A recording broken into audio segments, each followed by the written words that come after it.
commodities are going to get more expensive in general. Silver will actually lead a lot of the other commodities. I think it will lead gold. And if you're asking for more of a path forward, I think that silver can hit between 30 and 35 in 2023. But ultimately, if gold is going towards the 25 to 3,000, where I think it's going, that implies silver between 50 and 60. Wow.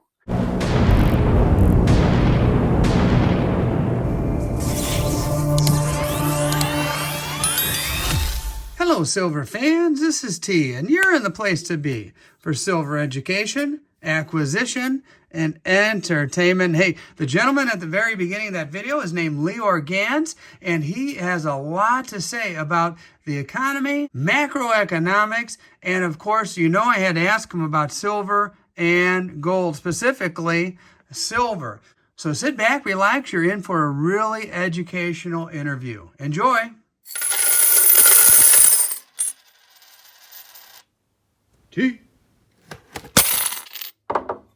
I'm with Lior Gans, international man of mystery and guru in the financial markets. Lior, thank you for joining me. Thanks for having me. Absolutely. And hey, let's get right after it. Back in November, CPI report came out. What are your biggest takeaways from that CPI report, the most recent one? The CPI report that came out in November basically shows the difference month over month between September and October. And the expectations was 0.6. It came in at 0.4. To those that think that that's not a big deal because it's just 2 percentage points, it's basically the difference between 600 million and 400 million. So it's a 33% below expectations. That's why it's a big deal. And also the year over year came in at 7.7 versus a 7.8. What it did basically is it created the scenario by which Powell now has the framework to stop being so hawkish without having some cap, some limit on it. So in the last month, we've seen what's called peak hawkishness. Now, they're still hawkish. They'll still raise rates. They'll still keep rates high. But are they going to 7 or 8 or 9%? Now it's almost a done deal that they're not going to those far-reaching places. So now we can, as an economy, institutionally, the government, households, investors, we can now create this range, what we call the terminal rate, where we think the Fed will stop raising rates, and maybe they'll keep it there at that terminal rate for a year and a half. It doesn't matter. Now we know what we're dealing with. The problem in 2022 was the uncertainty of where prices are going. And as you know, interest rates play into anything. If interest rates are higher, then real estate prices are lower, monthly payments are higher, the stocks should be valued for less of P ratios, etc., etc. So now that we have more clarity, then we can proceed. That was the November numbers. Those created that top. But as I wrote in the report, wealthresearchgroup.com/out, we think that this is not a major trend. It's not like inflation has peaked and now it's going to come back down hard. No, we think inflation, as the November numbers were like a fake out. Don't think that this is now that we're going to enter 2023 and we're going to see this correcting amazingly back down to 2%. We're not going back to that world. And the CPI report in December, I think it will show that these higher levels of 7+% CPI, which obviously mean that in the real world, it's probably 12 or 13%. I think we have that for the next 2-3 years here. Very good. And I will put links to your reports in the video description. Now, there was a reaction there. The DXY index plunged. It went down, and it's still going down ever since that November 10th report. And today, it's down again today. What is your take on that? And what's your long-term outlook on the strength of the dollar? Yeah, I think the dollar has also created a top for itself, and if it hasn't yet, then it will in the next 2-3 months. And I'm not talking about just any old top. This is a generational top for the dollar index. For the past 13 years, the dollar has enjoyed a tremendous bull market compared to other fiat currencies.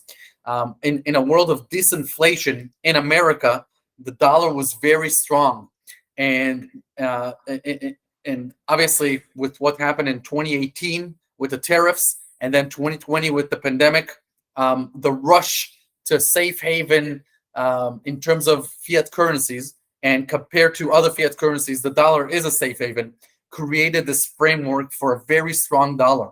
Now, with war in Europe waging, there's the formation of a euro bottom, because what else can happen, right? Like this is there's a lot of problems priced in: an energy reset, a German recession, plus war, and China just eased COVID restrictions. So in the short term, these are the reasons that the DXY index is starting to come down.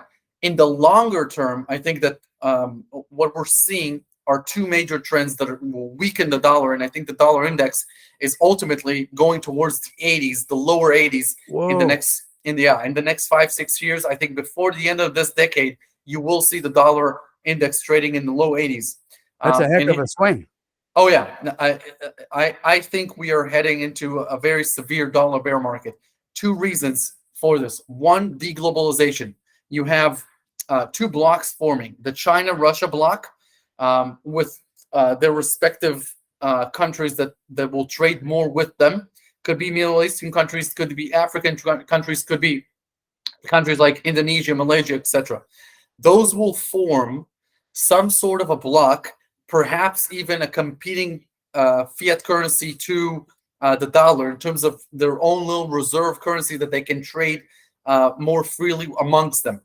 I think we are deglobalizing, and anyone that thinks that China is entering back the race to globalization does not understand what's going on in China right now. They have reached a point where their domestic economy is growing fast, and they don't need to keep being the exporter to the rest of the world. They can grow just by growing internally, and I think that that's what they're going to continue doing. And the United States and the West are going to form their own alliances. NATO is the military one, but there's going to be economic ones as well. Deglobalization is destructive for the dollar. The dollar is de facto the globalized currency. So if countries want to deglobalize, that means that they're going to sell some of their foreign reserves. Unfortunately, when you sell your foreign reserves, you need to buy other currencies to replace that reserve.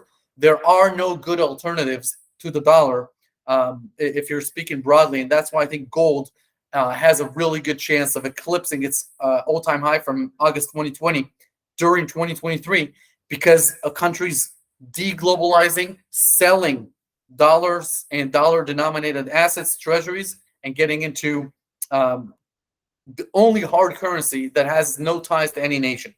So that's one thing, deglobalization. Secondly, if you look at what's happening right now in the United States, Jerome Powell basically told you have three types of inflation. You have supply chain inflation, or what's called goods inflation. Anything that has to do with transporting goods. And that was a problem because you closed down the world and now you opened it back up. But it's getting alleviated because, the free markets have been able to solve this. Two, you have rent inflation or shelter inflation. This will not be solved by the Fed. There's an acute shortage of homes in America. About 2 to 3 million homes are short. And the reason is that you have an entire generation of 80 million millennials who postponed their marriage because of their careers and debt and student debt, etc. They're now in their 30s. They are leaving their homes. They are working hybrid, so they need new homes because they were living shacked up in apartments in the middle of cities, and they're getting married. So they want to have the backyard. They want to have the whole thing. They have the flexibility now of not working 5 days a week, so they don't need to live in the heart of the city. And you have a shortage of homes. So when you have a shortage of homes, even if you raise interest rates like the Fed has done, it doesn't mean anything about rents. I can tell you, personally, I own about 10 single-family properties in Florida and Texas, and we've listed them above what we asked. So I can tell you, rents are going up across the nation, definitely in markets like Texas and Florida. That's not going to be solved by high interest rates. And the Fed is not going to continue raising rates just to crash the economy. That's not their point. Third is what you call the service economy. There is a problem where in 2020, the pandemic, the service sector just shut down altogether. Restaurants, etc., shut down. Entertainment. All these workers went to work for the goods industry, right? Amazon, shipping products, etc. That's what people. Okay, now you're trying to attract them back. There's a shortage of 2.5 million workers in the service economy. That means that before anything happens, employers are going to think twice, 3 times, 4 times, 5 times before they fire a service entry-level job that took them months to hire. So I think that you have entry-level wage price spiral that's not going away. And I don't know where we find 2.5 million people to fill those jobs. So you have two really sticky inflationary pressures in the United States.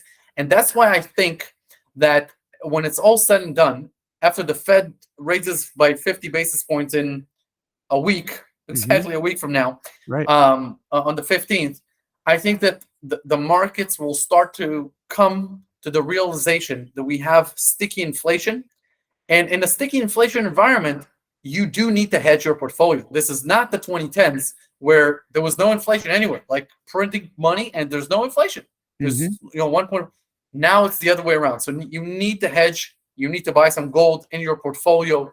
Institutionally, I think Wall Street is going to start doing that. That's why I think that the dollar is going to come down, because interest rates are just not going to be as high as Wall Street thought in this world. Because if you have a 4 or 3.5% on the 10-year, but real inflation is about 5.5%, you're losing money, and that's not a good plan for for the next 3, 4, 5 years. So I think that the dollar is going to experience a very severe bear market, actually. Lior, you mentioned gold a couple times there. Do you think silver will follow? I actually think silver will lead.